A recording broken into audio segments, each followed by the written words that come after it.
Good morning, Kathy here from KathysKuteKreations.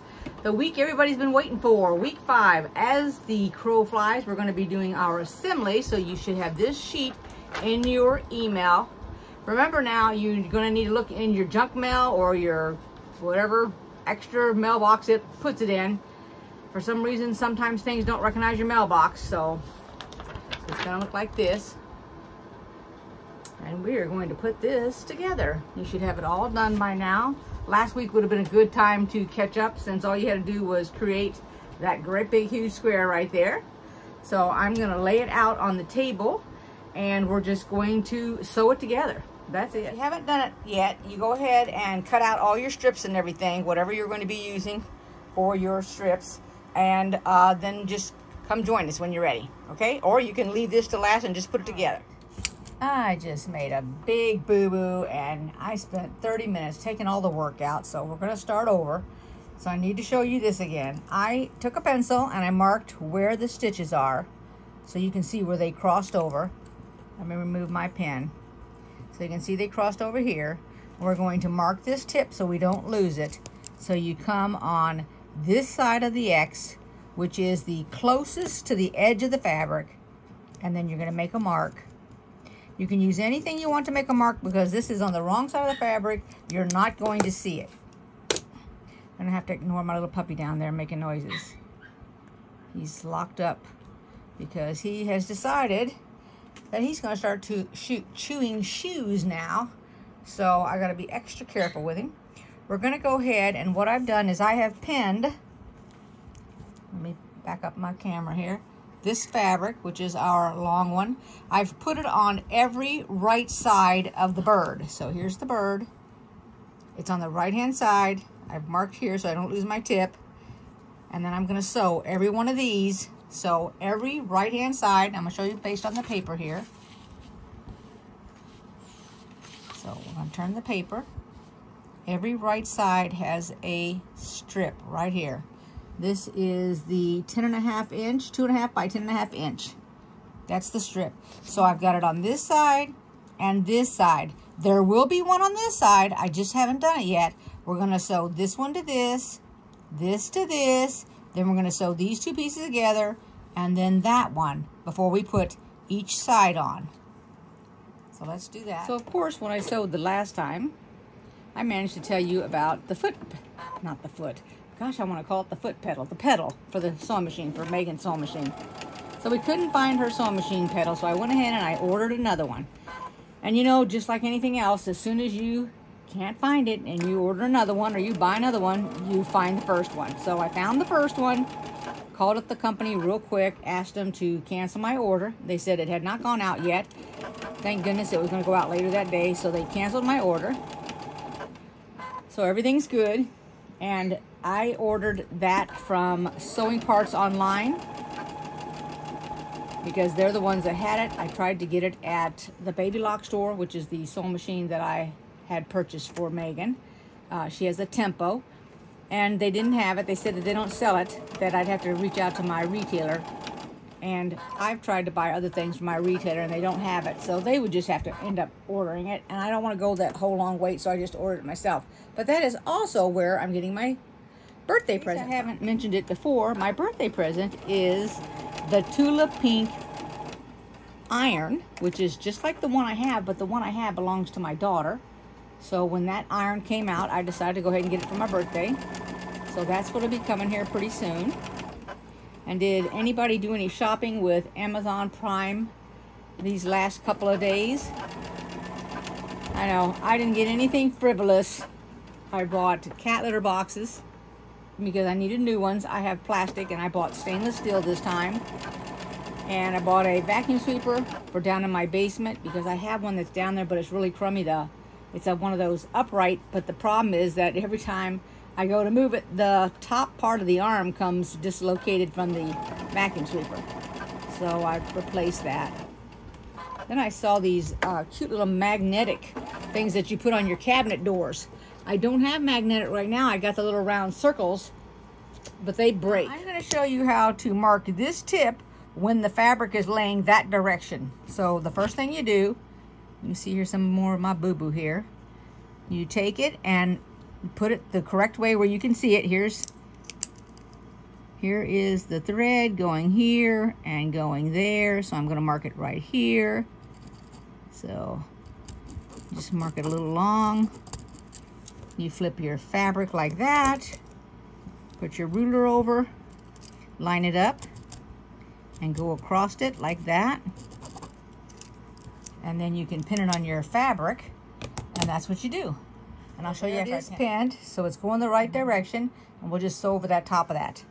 You heard the phrase, all things happen for a reason. So after the mistake, and I took it apart, before I actually took it apart, I looked up at one, and my corner, this corner right here, was flipped. So I had it sewn on upside down, or wrong side up, or whatever you want to call it. And I thought, oh my gosh, I didn't even see it until I went to change all my mistake, that I had sewed all these wrong. I thought, well, that's a good thing that happened, because now I can fix that. Well, then I'm just now going and marking this and putting together, and I thought, I should have showed you all how I fixed that corner, because I'm sure that's going to happen to some, and they're not going to know how to figure it out, and they're just going to leave it, which of course you can do that too, because some people do leave one thing a little bit different in their quilts.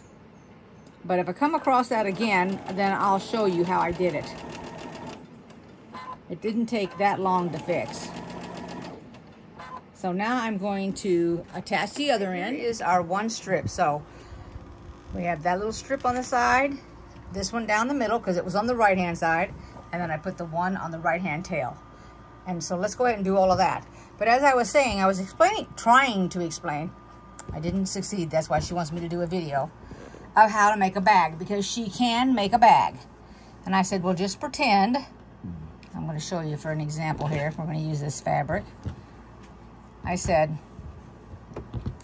pretend this is the bottom of your fabric. You got two pieces, okay?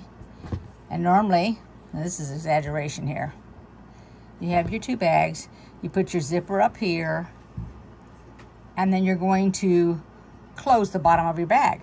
But before you close the bottom of the bag, because you know it's a 1/4 inch, go up a 1/4 inch, find out where you want to put a stitch. It's going to be a fancy stitch. I said go up 1 inch and mark it with your pencil, or whatever you want to mark it with. You can mark it with chalk. I would mark it with something that you could take off. So I would prefer, in her case, that she uses a piece of tape. Now, when I say tape, I don't mean masking tape. I mean the tape that you buy, and I'm going to show you, I have a roll of it, that you would put down like this, okay? And you can get tape that's smaller, and you put it all the way across here, and then you either go above or below the line, or between the two, depending on your needle.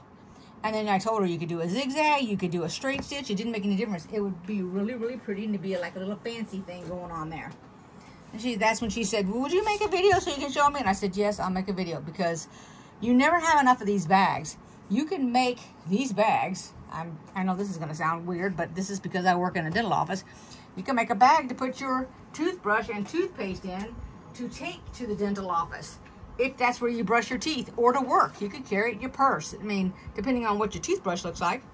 Anyway, moving right along, I'm going to turn this around, finish up all my other ones. You guys do the same thing, finish them up, and then we'll come back and we'll put the corners on. So I have all 4 of those sets, and now I'm going to put the 2 on the inside. So I'm going to do this right here, this strip, and then I'll make that one and that one. So we're going to attach one of these sides to here and one of these sides to here.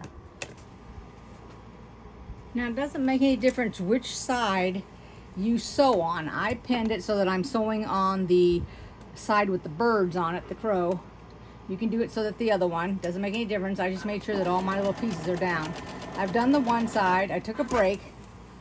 He was barking a lot, but I don't trust his barking, because it just could mean he wants to get out of the box, that he's bored to death. Then maybe he dropped a toy out of the box or something. But then she went ahead and came upstairs, and when she comes up, it means that she needs to go to the bathroom. So then I went ahead and I took them both out. Up until just recently, he doesn't, I mean, he goes to the bathroom when I take him outside, but he doesn't understand that every time we go out, that's when he has to either relieve himself or do the other duty. And there's times that we've gone outside and he's done absolutely nothing, where he's holding it.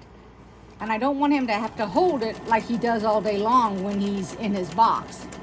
So I want to try to get him used to the fact that when I'm home, then he can go out each time and go ahead and relieve himself.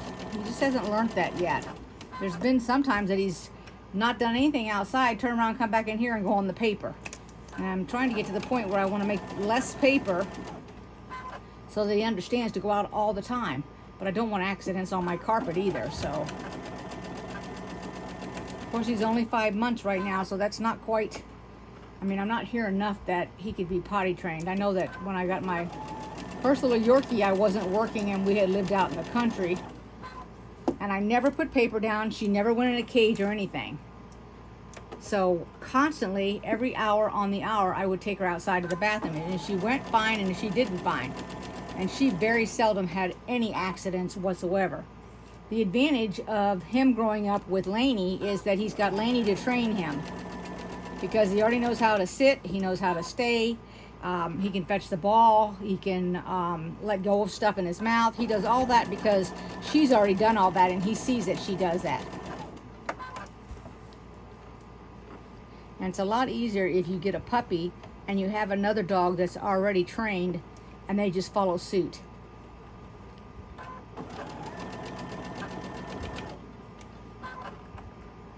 And he's not really a like a total all-day rambunctious kind of dog. He's kind of relaxed and mellowed in a way. You're laying on the ironing board. Let me move my chair a minute. There we go. Right here. So you can see that it's done. I got it upside down, but now we're going to do the top and the bottom. 2 spots to keep our tips from disappearing, so you're going to want to mark them. All right, and that's going to be right and left side of both of these. So this is one of those projects where I have stabbed myself with the pins. I have burnt myself with the iron twice. And you know what? I'm not even distracted, but it's happening. I don't know why. It's one of those days.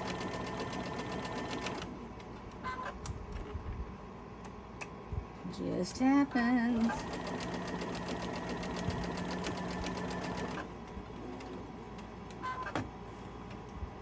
Okay, I gotta go one more and hope I don't hit the pin. There we go. I didn't really want that to flap over on me. There, okay, there we go. It did not flip over. Very good. Now I went ahead and marked both of these, so I'm chain stitching these. That means you do one right after the other instead of stopping.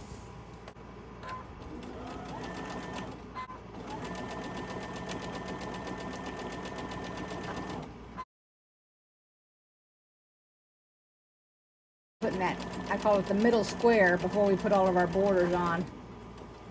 They're the one that takes a while when you have to put your strips on. But you just take your time. It'll all get done.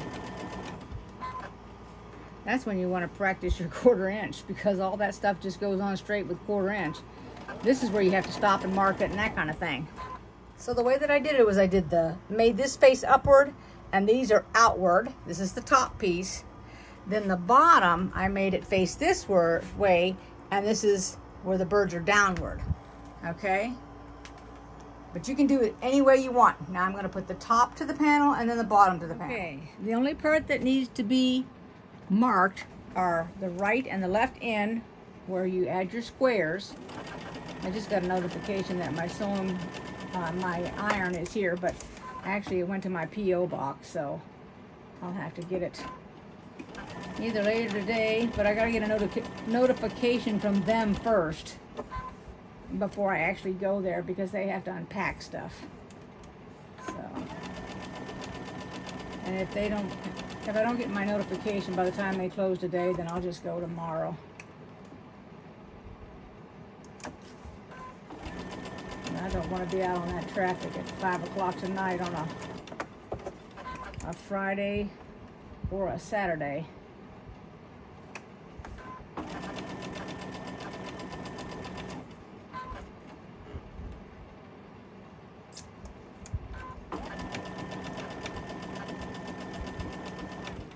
I'm worried about my stuff coming tomorrow, which it's scheduled for tomorrow from the Prime stuff, because right now my porch was redone, my front porch, and it's all cement, so they've got tape out there so nobody's to get on that porch steps or the cement leading up to it the next few days. So that takes care of my mail and everything.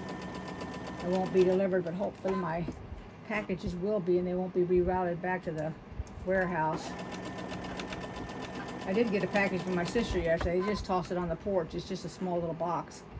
We reuse the boxes.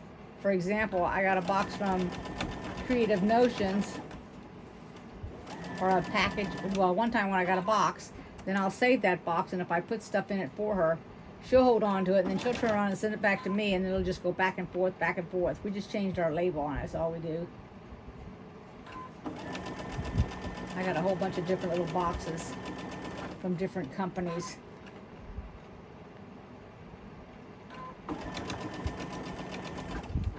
Whoops, I didn't even put a pin on that thing. Pins or clips? Boy, I barely got some seam there. I don't know what happened on that thing. And I didn't even match up my corners here either. What the heck? Duh. Like do boo boo. There we go.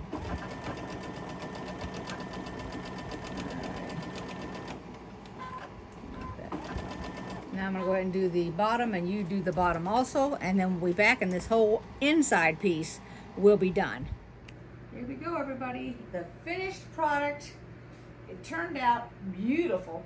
Absolutely beautiful. I hope you all enjoyed this video. Give it a thumbs up if you did, and I'll see you next time for the Quilt Along with the Fort Worth Fabric Studios. Thanks everybody for watching. Give me a thumbs up if you liked this video. You can make a comment, subscribe if you haven't yet.